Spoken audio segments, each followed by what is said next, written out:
మొన్నటి రోజున డికే శివకుమార్ గారు చంద్రబాబు నాయుడు గారి బెంగళూరు ఎయిర్పోర్ట్లో పక్కకి తీసుకెళ్లి మరీ మాట్లాడినటువంటి వ్యవహారం ఇదంతా దేనికి సంకేతం?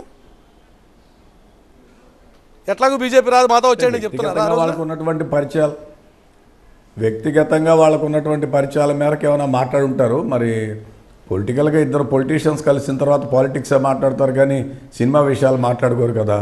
దట్టు చంద్రబాబు నాయుడు గారి సంగతి తెలుసు కదా, how serious is about politics అనేటువంటిది.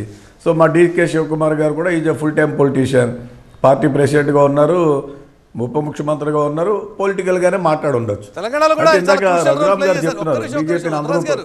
రుద్రరాజు ఎందుకు పర్టికులర్ గా డీకే శివకుమార్ గారి విషయం అడుగుతున్నానంటే, డీకే శివకుమార్ తెలంగాణ ఎలక్షన్స్ లో కూడా చాలా క్రూషియల్ రోల్ ప్లే చేశారు అన్ని రకాలుగా కూడా, అన్ని రకాలుగా.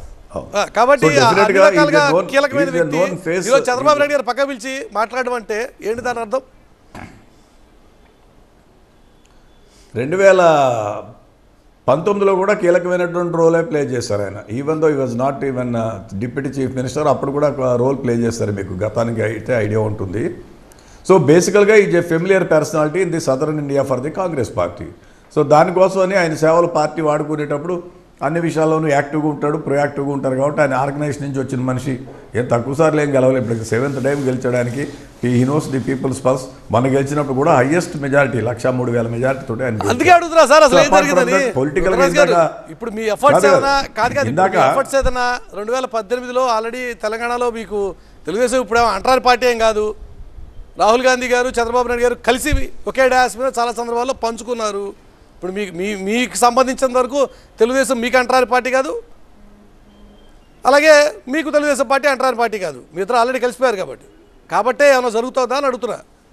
డెఫినెట్గా జాతీయ స్థాయిలో కాంగ్రెస్ పార్టీ సెక్యులర్ భావజాలాలు ఉన్నటువంటి like minded political party. Anti Bharatiya Janata party, anti YSRCP ఎవరు కలిసి వస్తారో వాళ్ళందరితో పనిచేయడానికి సిద్ధంగా ఉంది. That is clear.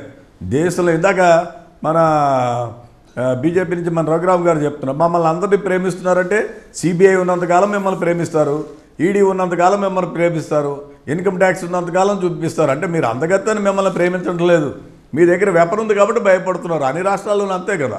Congress ముఖ్యమంత్రుల్ని, Congress నాయకుల్ని, కాంగ్రెస్ మనుషుల్ని తీసుకెళ్ళి జాయిన్ చేసుకోవడం, కొన్ని వేరే రాజకీయ పార్టీ వాళ్ళని జాయిన్ చేసుకోవడం, ఇదే కదా ఇప్పుడు వాళ్ళు చేయగలిగేది. అందరూ ప్రేమిస్తున్నారంటే ఆ భయం, ఆందోళన చూసాం కదా.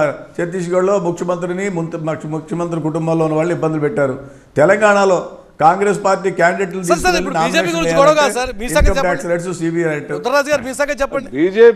మేము వీఆర్ వెరీ క్లియర్ అండి. బీజేపీలో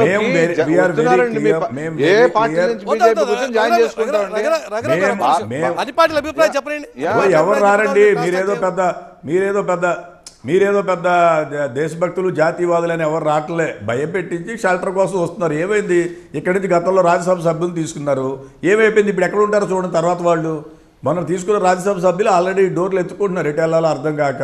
మీ దగ్గర ఎలా ఉంటారు? ఎందుకంటే ఇక్కడ మీకు ఇందాక ఆయన చెప్పారు కదా, నోటా కన్నా తక్కువ ఓట్లు వచ్చాయి. సో పొలిటికల్ సర్వేల కోసం వెళ్ళేటువంటి పరిస్థితి, వేరే వాళ్ళేమో షెల్టర్ కోసం వచ్చేటువంటి పరిస్థితి. సో ఈ నేపథ్యంలో మీరేదో సిద్ధాంతం ఉంది, మీరేదో ఈ రాష్ట్రాన్ని ఏం చేశారని మీ దగ్గరికి రావాలి. ఈ రాష్ట్రంలో మీ దగ్గర జాయిన్ అయ్యేవాడు మీరు ఏమి ఇచ్చారని ఈ రాష్ట్రానికి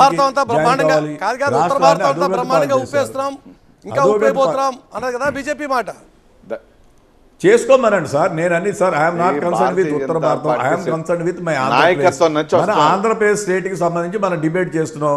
ఏం నాయకత్వం ఉందండి? హేమహేములు చూశారు నాయకత్వం ఉందంటే. భారత్ వెలుగుతోంది అంటే కూడా తర్వాత రాలేదు. భారత్ వెలుగుతోంది అంటే కూడా అప్పుడే రానేటువంటి పరిస్థితి. ఇప్పుడేమో అయిపోలేదు, ముందుంది ముసల పండుగ. మీరేదో ఈవేళ ఏదో మాకు ఇవన్నీ చెప్తేట్లా. సో డెఫినెట్గా మిమ్మల్ని చూసి ఎవరు రావట్లేదండి, భయపడి. మీ దగ్గర ఉన్నటువంటి ఈడీఓ, సిబిఐఓ అదో, అలాగే చంద్రబాబు నాయుడు గారిని భయపడుతున్నారు, అలాగే పవన్ కళ్యాణ్ గారిని భయపడుతున్నారు. పవన్ కళ్యాణ్ గారు చెప్పలేదు